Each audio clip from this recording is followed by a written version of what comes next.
En effet, Écoutez-le. nous avons aujourd'hui 26 pays qui formellement se sont engagés, plusieurs autres ont encore à clarifier leur position, mais 26 pays qui se sont engagés à déployer comme force de réassurance des troupes en Ukraine ou à être présents sur le sol, en mer ou dans les airs, mais elle vise à prévenir toute nouvelle agression majeure et à impliquer les 26 États très clairement dans la sécurité durable de l'Ukraine.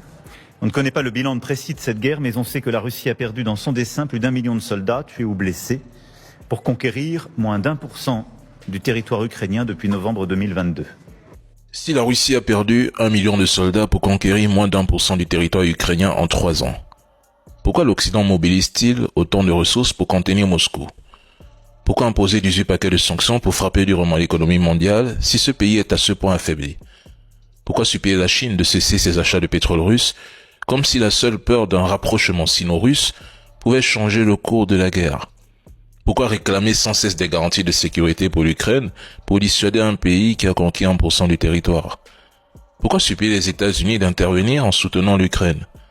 Pourquoi ne pas envoyer leurs propres troupes au sol depuis des mois si la Russie est réellement incapable de tenir ses positions? Et surtout, si tout ceci n'est pas seulement une question de guerre, mais un gigantesque jeu de pouvoir, de sanctions économiques et de contrôle des ressources mondiales, alors qui manipule vraiment qui derrière ce rideau?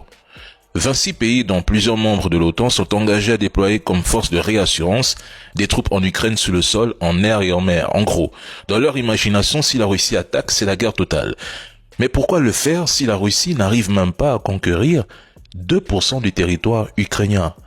Monsieur le président Macron.